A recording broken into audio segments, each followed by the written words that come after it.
नमस्कार दोस्तों, कैसे हैं आप लोग। राहुल सर की क्लास में आपका स्वागत है।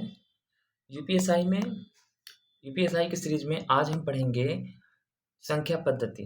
ठीक है, वही जो हम ट्रिक से प्रश्न सॉल्व करने की कोशिश कर रहे हैं, तो हम भी इसमें क्या करेंगे, ट्रिक ही देखेंगे। तो चलिए, समय नहीं लेंगे आपका। ठीक है, शुरू करते हैं, प्रश्नों पे चलते हैं थोड़ा सा। लेकिन प्रश्न पे जाने से पहले संख्या पद्धति में हम देख लेते हैं कि जो संख्या पद्धति पे, ठीक है, जो प्रश्न पूछे गए हैं वो सबसे ज़्यादा जो प्रश्न पूछे जाते हैं वो शेषफल आधारित पूछे गए हैं अभी तक 2011 से लेकर के 1 से लेकर 21 तक। ठीक है, उसके बाद देखिए आप, विभाज्यता पर प्रश्न पूछा गया है, और इसके बाद कुछ साधारण प्रश्न भी है और संख्या संबंधी प्रश्न भी है। ठीक, तो चलिए फिर आगे बढ़ते हैं, हम प्रश्न देखते हैं। अगर उस प्रकार का प्रश्न आता है उसी पैटर्न पे, तो आपको कैसे उसको अटेम्प्ट करना है। चलिए आगे बढ़े। ये देखिए, ये यूपीएसआई का प्रश्न था, 2017 में पूछा था। ठीक है, तो इसमें क्या पूछा था कि रूढ़ संख्या क्या है। अब इस रूढ़ का मतलब आपको पता होना चाहिए। रूढ़ संख्या ऐसी संख्या होती है जो 1 से कटती है और स्वयं से कटती है। ठीक है, अब पहचान क्या है, याद रखना, किसी भी संख्या के अगर लास्ट में 0 है, ठीक है, तो वो 2 संख्या से अधिक संख्या से कटेगी। तो इसका मतलब ये तीनों नहीं होगा, इसमें आंसर कौन हो जाएगा, बी हो जाएगा। ठीक है, इसके बाद देखिए, सह अभाज्य संख्या पूछा है। कभी भी आपको सह अभाज्य मतलब 2 संख्याएं पूछेगा, उनमें पूछेगा कि इनमें से कौन सा अभाज्य है, मतलब जिसके गुणनखंड ऐसे हैं, कम से कम एक गुणनखंड ऐसे हैं, दोनों में एक एक, जो आप खुद से कटते हैं, ठीक है, या 1 से कटते हैं। तो याद रखना, ऐसे में हमेशा आंसर क्या आपको करना है, जो सबसे छोटा होगा वही ट्रिक करके चले आना है, क्योंकि जितने बड़े में आप जाएंगे उसमें पॉसिबिलिटी उतनी कम होती हुई चली जाएगी। ठीक ना, तो छोटा वाला क्या करना है आपको, ज़्यादा से ज़्यादा छोटा आंसर करना है। और एक चीज़ और करनी है, अगर आंसर करना है तो एक संख्या सम हो और दूसरी संख्या क्या हो, दूसरी संख्या विषम हो। क्या हो, दूसरी संख्या विषम हो। ठीक है, इसके बाद देखिए, पूछा है तीसरे प्रश्न में कि अपरिमेय संख्या को पहचानिए। तो याद रखना, अपरिमेय संख्या जब भी पूछेगा तो जो करड़ी में, जो रूट में सबसे छोटा होगा वही आंसर होगा। ठीक है, अपरिमेय संख्या वो होती है जिनको आप बटे के रूप में यानी पी बटा क्यू के बारे में रूप में नहीं लिख सकते हैं। तो याद रखना, जो अंडर रूट सबसे छोटा होगा वही अपरिमेय संख्या में क्या होगा, ज़्यादातर सही होगा, यही पॉसिबिलिटी है। ठीक है, चलिए फिर आगे देखते हैं नेक्स्ट वाला क्वेश्चन। ये देखिए, ये भी 2017 में पूछा हुआ क्वेश्चन था। ये भी 2017 में पूछा हुआ क्वेश्चन था। इसमें क्या पूछा है, इसमें पूछा है कि स्थानीय मान और अंकित मान में अंतर बताइए। उसने एक संख्या दिया है, तो याद रखना, स्थानीय मान में क्या होता है, 5 का स्थानीय मान पूछा, तो हम देखेंगे 5 कहाँ पे है। तो 5 हमें जहाँ पर दिखाई देगा, जैसे यहाँ दिखाई दे रहा है, तो उसके राइट साइड में जितने जीरो होंगे उतने जीरो लगा देंगे। ठीक है, अब इतना जीरो लग गया, 4 शब्द हैं उसके बाद, 4 अंक हैं। तो अब पूछा है कि अंकित मान में क्या अंतर। अंकित मान वो होता है जो हमेशा सिंगल आता है, यानी 5 जहाँ पे है सिर्फ हम 5 को उठा के 5 लिख देंगे। अब अंतर पूछा है तो दोनों को घटा देंगे, जब दोनों को घटा देंगे तो हमारा आंसर क्या हो जाएगा, आंसर हो जाएगा इसमें बी। उसी प्रकार से अगर अंतर की जगह पे योग पूछता है तो आप दोनों के बीच में क्या करते हैं, दोनों को जोड़ के बता देते हैं।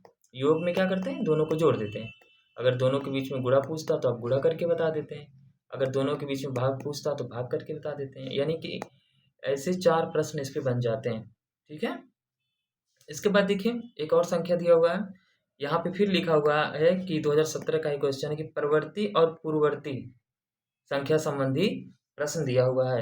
यानी कि याद रखना, पूर्ववर्ती संख्या वो होती है जो किसी संख्या से पहले आए, और परवर्ती संख्या वो होती है जो उसके बाद आए। तो 1000 के परवर्ती और पूर्ववर्ती संख्या का योग पूछा है। ठीक है, तो अब बताओ 1000 के बाद की संख्या कौन सी है, तो 1001 ही तो होगी। अब फिर इसके बाद प्लस पूछा इसमें 1000 से ठीक पहले की संख्या, तो 999 होगा। तो इसको आप जोड़ लेंगे तो आंसर आपका क्या हो जाएगा, आंसर 2000 हो जाएगा। ठीक है, फिर चलिए नेक्स्ट क्वेश्चन देखते हैं। अब ये शेषफल आधारित प्रश्न दिया हुआ है, इस पर ध्यान देना है। इस पर पूछा है कि कोई एक संख्या है जिसको अगर हम 645 से भाग दें, मान लीजिए कोई एक्स संख्या है जिसको हम 645 से क्या दे रहे हैं, भाग दे रहे हैं। भाग देने पर जो शेषफल बच रहा है, मतलब जो यहाँ नीचे बच रहा है वो कितना बच रहा है, 40। तो पूछ रहा है अगर उसी संख्या को हम 43 से भाग दें, इसी संख्या को अगर हम 43 से भाग दें, सॉरी इसको नहीं पूछ रहा है, मतलब जिसमें एक्स संख्या में पूछ रहा है कि एक्स संख्या में अगर हम 43 से भाग दें तो शेषफल कितना बचेगा।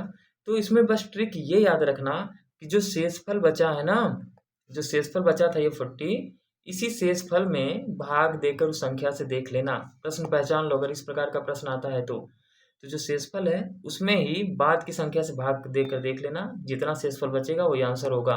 तो जब आप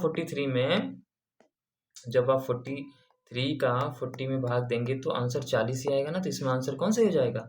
आंसर बी सही हो जाएगा। ध्यान क्या रखना है, ये प्रश्न आपको पहचानना है कि अगर पेपर में ऐसा प्रश्न पूछता है तो हम कैसे अटेम्प्ट करेंगे। फिर देखिए इसके बाद और दिया है एक प्रश्न, ऐसे ही दिया है कि यदि कोई संख्या है उसको अगर हम 11 से भाग कर रहे हैं तो 3 बच रहा है। कितना बच रहा है? 11 से भाग कर रहे हैं उस संख्या में, तो जो शेषफल आ रहा है वो 3 आ रहा है। कितना आ रहा है? 3। तो अब ये पूछ रहा है कि यदि उस संख्या को हम डबल कर दें तब 11 से भाग दें तो कितना बचेगा। तो मान लीजिए अब डबल करना है तो आपको यहाँ क्या ट्रिक लगाना है, कुछ नहीं करना है। जो 3 बचा था ना, अगर पूछ रहा है संख्या का वर्ग, तो इसी 3 में फिर क्या करेंगे आप, इसी 3 में फिर 3 से गुणा कर देना है, आंसर आ जाएगा 9। अगर ये पूछता कि उसी संख्या का वर्ग पूछा है, अगर ये पूछता उसी संख्या का हम घन कर दें यानी कि तो उस पे घाते 3 लगा दें, तब क्या आंसर आ जाता? तब यहाँ पर 3 त्रिक 9 त्रिक 27 हो जाता ना। 27 में फिर 11 से हम भाग देकर देखते हैं तो जो शेषफल बचता वही शेषफल, यानी कि 5 आंसर आ जाता। ठीक ना, कुछ नहीं था, बस ट्रिक ये था कि जब ये वर्ग पूछा है तो हमने उसी को क्या किया, डबल करके बता दिया। अब जब हम घन करके बताते 27 तो 11 से ज़्यादा आ जाता, तो 11 से ज़्यादा आ जाता तो हम भाग करके देते आंसर। ठीक ना, चलिए फिर नेक्स्ट देखते हैं। अब देखिए, अब यहाँ पे ये प्रश्न है कि क्या कोई एक संख्या दिया हुआ है 700, पूछा है कि इसमें से कितनी संख्याएं 3 और 5 दोनों से कटेंगी। तो ऐसे में कैसे आंसर देंगे, पहले प्रश्न समझना क्या कह रहा है। वो कह रहा है 700 तक कितनी संख्याएं हैं जो 3 और 5 दोनों से कटेंगी। तो इसमें क्या करना है कि कोई जिसमें 3 और 5 को आपस में गुणा कर देना है। क्या कर देना है? 3 और 5 को आपस में गुणा कर देना है। फिर इसी इसी जो 15 रिजल्ट आएगा कितना, 15 से 700 में भाग दे देना है। किसमें भाग देना है? 700 में। जब आप भाग देंगे तो आप देखेंगे 46 समथिंग कुछ आएगा, तो यानी 46 इसका आंसर हो जाएगा। क्या आंसर हो जाएगा? 46। यानी ऐसा कुछ भी पूछे तो हमें क्या करना है, दोनों संख्याओं का आपस में गुणा कर देना है, फिर उस संख्या में भाग देना है, जितना आएगा आपका भागफल वही आंसर होगा। तो इसमें आंसर हो जाएगा ए। क्या हो जाएगा? ए। बाकी कैसे कोई संख्या कटती है, अगर पूछे आपसे कभी कि 2 से कौन संख्या कटती है, 3 से कौन कटती है, चाहे जितनी बड़ी संख्या दे दे, 4 से 5 से, तो हमने पिछले वाले वीडियो में पिछले वाले वीडियो में पढ़ाया था आपको विभाज्यता का नियम कि कौन संख्या 2 से कटेगी। मुश्किल से आप 5 सेकंड में आंसर 5 सेकंड, हाँ 5 सेकंड में आंसर तो दे देंगे। तो वो वीडियो आपको क्या करना है, जा करके देख लेना है। अब देखिए, अब यहाँ पर पूछा है एक प्रश्न और पूछा है, ये इजी है, सिर्फ प्रश्न समझना है। पूछा है कि एक संख्या दिया हुआ है, ठीक है, 22,000, वही 22 66 44 2,26,644। कह रहा है कि किस न्यूनतम संख्या को घटाया जाना चाहिए कि जिससे कि प्राप्त संख्या 16 से। वो कह रहा है कि ये जो संख्या दी गई है इनमें से हम कितना घटाएं कि 16 से कट जाए। तो अब क्या करना है आपको, पहले 16 से भाग देना है। 16 से भाग देकर आप देखेंगे जितना शेषफल आएगा, ठीक, जितना शेषफल आएगा उसी को आप क्या, वही क्या होगा आपका, वही आंसर होगा। तो आंसर आ जाएगा इसका आप में 4। प्रश्न है अपने पहचानना है और फिर क्या करना है, इस तरह से आंसर ट्रिक करके चले आना है। चलिए इस प्रकार से आप क्या करेंगे, ये 3-4 टाइप्स क्वेश्चन देख लीजिए जो अभी मैंने आपको दिखाया है। अगर इस प्रकार से आते हैं तो आप इनको ट्रिक से क्या करेंगे, सॉल्व कर ले जाएंगे। याद रखना है ये ट्रिक उन बच्चों के लिए है जो बिल्कुल भी क्या है, बिल्कुल भी मैथ में नए हैं और यूपीएसआई का एग्ज़ाम दे रहे हैं, जिनको बिल्कुल एग्ज़ाम नहीं आ रहा है। अब आपको क्या करना है, हमारा टेलीग्राम चैनल ज्वाइन कर लीजिए। बाकी जब लास्ट में आपका एक बार अनाउंस हो जाएगा कि पेपर कब होने वाला है, तब हम क्या करेंगे, एक मैराथन की कोशिश करेंगे। अगर हो सकेगा तो मैराथन लेकर के आएंगे, ठीक है, कोशिश रहेगी। लेकिन हाँ, उस मैराथन में बहुत सी चीज़ें छूट जाएंगी जो हम इसमें पढ़ाएंगे आपको, ठीक ना। तो यानी कि ये वाला ज़्यादा इम्पोर्टेंट है क्योंकि इसमें हम ट्रिक और बेसिक, थोड़ा सा बेसिक और ट्रिक दोनों पे काम कर रहे हैं। तो चलिए दोस्तों, राउत सर की क्लास में फिर से आपका स्वागत है।